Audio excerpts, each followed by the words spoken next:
Very good morning, dear students. How are you all? I hope you all are fine and safe at home, beta, and doing your work properly and regularly on time.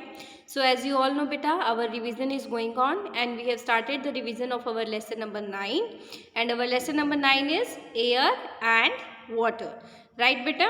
So, we have talked about in this lesson about the air, the different compositions of air, about the atmosphere, the different type of air like wind, breeze, storm, and we have also talked about the air pollution and also about the negative effects of air pollution and इससे हमें जो disease होती है the harmful disease that are spreaded due to the air pollution, right? And we have also talked about the uses of air and the causes of air pollution.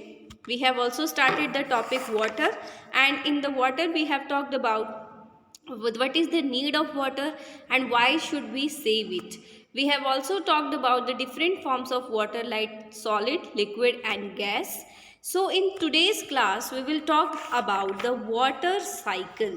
So beta, नाम ही बता रहा है water cycle, तो ये एक process है, इसको cycle नाम क्यों दिया गया? बिकॉज साइकिल क्या करती है बेटा, गोल गोल घूमती है, राइट? उसके पहिए ऐसे लगातार गोल घूमते रहते हैं, एक जगह से दूसरी जगह बार बार रिपीट होते रहते हैं।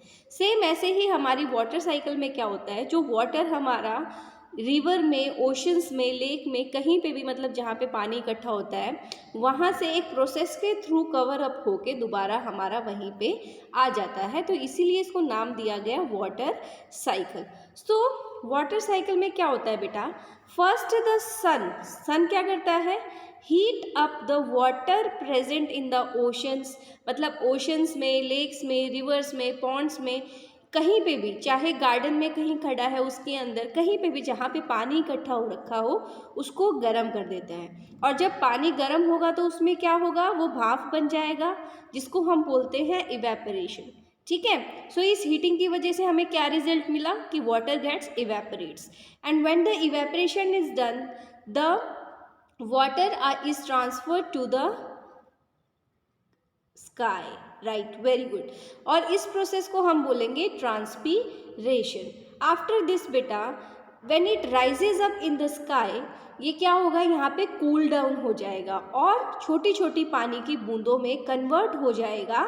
Then it's cool down and condenses to form water droplets, और ये वाटर ड्रॉपलेट्स क्या करेंगी, कंडेंसेशन हो गया हमारा। After condensation this water droplets join together to form a cloud. Dust particles, water droplets, these together beta join together and become a cloud. जितना ज़्यादा water vapour इसमें ऐड होता रहेगा the bigger and heavier the cloud become, और जब वो heavy हो जाता है the air in the atmosphere can no longer, मतलब जब हमारे एटमोसफियर की एयर इसको ज़्यादा देर तक होल्ड अप ना कर पाए तो फाइनली ये हमारी अर्थ के ऊपर फॉल डाउन हो जाता है in form of rain, snow और हेल, और इसको हम बोलेंगे प्रेसिपिटेशन। ठीक है, और जो ये पूरी प्रोसेस है changing of water from water vapour and then condensation then rain, this whole process continuously goes on, and that is why it is called the water cycle, and this water cycle continuously goes on in the nature. So as you can see in this picture properly, first the water is getting evaporated, then it gets condensation, and after that it becomes the cloud by joining of the water vapors, and that it precipitate in form of rain, snow or hail, and it comes back again in the water bodies. So like this the process continuously goes on in the nature. So this is our water cycle. Next we will talk about the water pollution. See beta, this is the serious concern, हमें इसके बारे में बात करना बहुत ज़रूरी है, because water एक ऐसी चीज़ है बेटा जिसके बिना हम जिंदा नहीं रह पाएंगे, we can not stay alive. We all know that हम पानी के बिना तो एक दिन भी सर्वाइव नहीं कर पाएंगे, right? We all need water for drinking, for bathing, for washing the utensil, for cooking the food, and most important जो हम खाना खा रहे हैं, खाना हमें कहाँ से मिल रहा है, पेड़ों से मिल रहा है, फ्रॉम द प्लांट्स, और अगर प्लांट्स को वाटर नहीं मिलेगा तो प्लांट्स सर्वाइव नहीं करेंगे और हमें खाना भी नहीं मिलेगा, राइट? और अगर हमारी बॉडी को पानी नहीं मिला तो हम डिहाइड्रेशन के कारण हमारी मौत भी हो सकती है। So but what is the major concern बेटा, nowadays many of the rivers are becoming dirty. मतलब जैसे कि आप इस पिक्चर में देख पा रहे हो, राइट? तो हमारी ह्यूमन एक्टिविटीज़ के कारण हम लोग अपने घरों का सारा सीवेज का वाटर, चाहे वो किचन का है, वॉशिंग क्लोथ्स का है, चाहे वो वॉशरूम का है, सारा गार्बेज कहाँ जा रहा है? रिवर्स के अंदर, राइट? और जिसकी वजह से रिवर्स क्या हो रही हैं? डर्टी हो रही हैं, पोल्यूटेड हो रही हैं, और इसी को हम वाटर पोल्यूशन बोलते हैं। अब जो ये वाटर पोल्यूटेड है बेटा, ये हमारी सेहत के लिए बहुत ज़्यादा हानिकारक है। इससे बहुत सारी डिजीज़ फैल सकती हैं, कोलेरा, जॉन्डिस, टाइफाइड, और बहुत सारे प्लांट्स, एनिमल इस गंदे पानी की वजह से मर भी रहे हैं। तो ये हमारी ड्यूटी बनती है कि हम पानी को बचा के रखें और हम अपने पौधों को और अपने जानवरों को बचा के रखें। जैसे कि आप इस टॉर्टोइस को देख पा रहे हो, ये बहुत ज़्यादा तकलीफ़ में है। क्यों तकलीफ़ में है? Just because of us.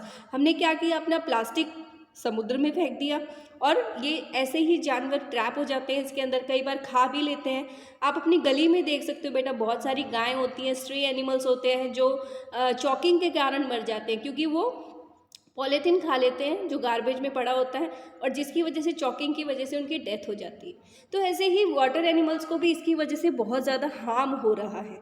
तो इसको कौन ठीक करेगा? हम ही ठीक करेंगे, because if we will throw all the garbage in the river, तो एक दिन ऐसा भी आएगा बेटा जिस दिन हमारे पास पीने के लिए पानी ही नहीं होगा। So it is our duty to conserve the water. Conserve का मतलब क्या होगा? Preserving, right? तो अगर मैं आपको बोलूँ कि आप एक दिन इमेजिन करो जिस दिन आपको बिना पानी के रहना है। आप इमेजिन कर सकते हो? Just close your eyes and imagine a whole day without water. Take a deep breath, close your eyes and start imagining. Imagine करो। Very good. Can you? नहीं कर पाओगे, बिकॉज हमारे दिन की शुरुआत ही पानी से हो रही है। We wake up in the morning, we wash our mouth, we drink hot water, उसके बाद हम फ्रेश हो रहे हैं, नहा रहे हैं, और उसके बाद हम पानी पी रहे हैं, खाना बना रहे हैं। तो हमारा दिन की शुरुआत, मतलब जब हम बेड से नीचे पैर रखते हैं, वहीं से हमें पानी की ज़रूरत हो जाती है, राइट? तो बेटा हमें कंजर्व करना है वाटर, बिकॉज जिस पानी को हम आज बर्बाद कर रहे हैं, शायद एक दिन ऐसा है कि हमारे पास पानी बचे ही ना। So we need to conserve water because we have so little to use and share with nature, right? So use only as much water as you need.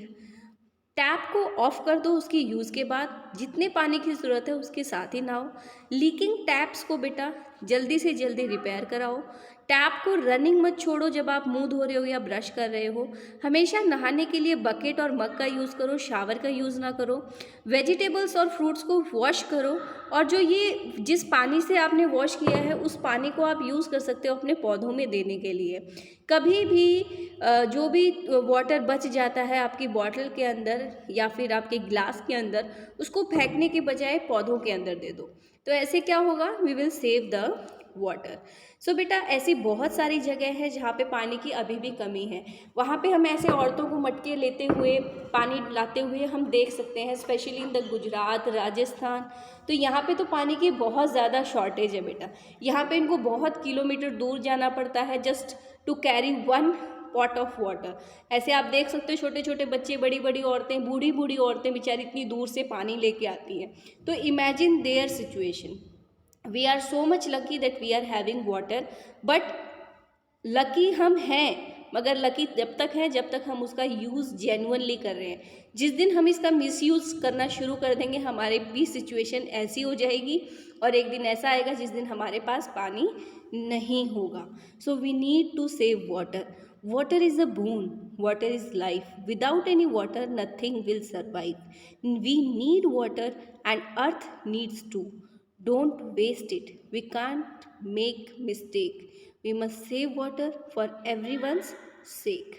So today's class is over. In tomorrow's class, we will do the book exercise of this lesson. Till then, bye-bye. Take care.